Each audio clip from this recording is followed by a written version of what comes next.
तो दोस्तों, अगर कोई देश आपके देश के खिलाफ बोलता है तो क्या आप उसकी चाय भी पीना पसंद करेंगे?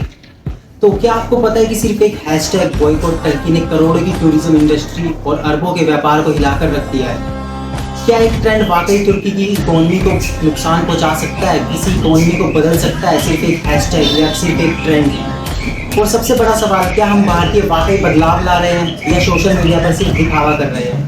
आज हम जानेंगे फैक्ट्स और डेटा, सोशल मीडिया की असली ताकत, सोशल मीडिया की असली पावर। तो सबसे पहला सवाल जो सभी लोगों के मन में उमड़ रहा है, बॉयकॉट की वजह क्या कारण है जो ये गुस्से की आग इतनी भड़क गई? तुर्की ने खुलेआम पाकिस्तान का समर्थन किया, खासकर जब भारत ने कश्मीर में आतंकी ठिकानों पर स्ट्राइक की थी। भारतीय सेना और नागरिकों पर हमले के बाद तुर्की के ड्रोन पाकिस्तान के साथ मिलकर भारत के खिलाफ हमले में इस्तेमाल हुए। भारत ने 2023 में तुर्की को जब भूकंप आया था तब हमने मदद दी, लेकिन अब तुर्की क्या कर रहा है? पाकिस्तान के साथ मिलकर भारत के खिलाफ ही साजिश रच रहा है। अगला जो सवाल है वो है सोशल मीडिया का गुस्सा, ट्रेंड से एक्शन तक। तो आपको क्या लगता है कि एक हैशटैग या कोई ट्रेंड किसी देश की अर्थव्यवस्था पर प्रभाव डाल सकता है? तो जैसा कि आप सबको पता है, हैशटैग बॉयकॉट टर्की और बैन टर्की हैशटैग पर लाखों ट्वीट्स, फेसबुक पोस्ट और इंस्टाग्राम स्टोरी डल रही हैं। ट्रैवल इन्फ्लुएंसर्स, एक्टर्स और बिजनेस वुमेन सभी ने तुर्की टिप्स और प्रोडक्ट का बहिष्कार करने की अपील की है। ईज माई ट्रिप, मेक माई ट्रिप जैसी बड़ी बड़ी ट्रैवल कंपनियों ने टर्की के साथ अपनी बुकिंग रोक दी है। बुकिंग में 60% तक और कैंसिलेशन में 250% तक गिरावट आ गई है। तो दोस्तों, अगर हम बात करें डेटा की, फैक्ट्स की, तो 2024 में टर्की का भारतीय टूरिज्म लगभग 3.3 लाख का था, जिससे लगभग 3,500 करोड़ खर्च आया।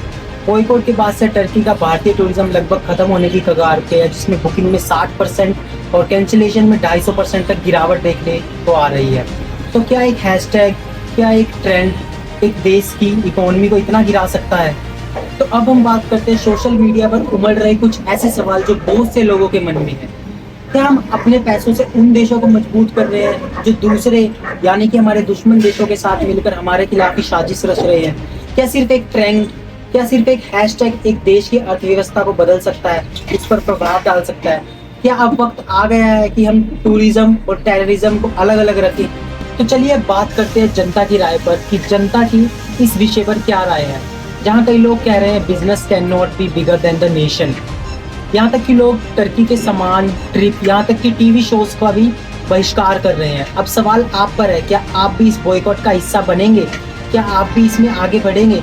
क्या आप उस देश का साथ देंगे जो दुश्मन देश के साथ मिलकर हमारी पीठ पर छुरा घोंप रहा है? तो आइए दोस्तों, जानते हैं कि आम लोगों की इस विषय पर क्या राय है। थोड़ा जितनी भी कंट्री है जो आतंकवादी को सपोर्ट करेगी, हम उनके खिलाफ हमारी गवर्नमेंट भी आके एक्शन, उनके खिलाफ भी हमारी गवर्नमेंट ने एक्शन लिया है। सारे बिजनेस उसके साथ बंद कर दिए हैं।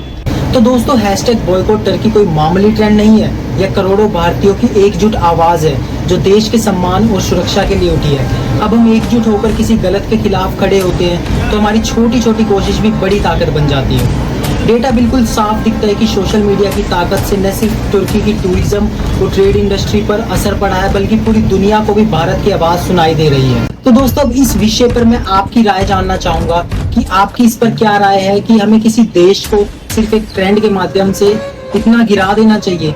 तो आप अपनी राय मुझे कमेंट में जरूर बताएं और ऐसी और वीडियोस के लिए हमें सब्सक्राइब करें और वीडियो को लाइक और शेयर करें।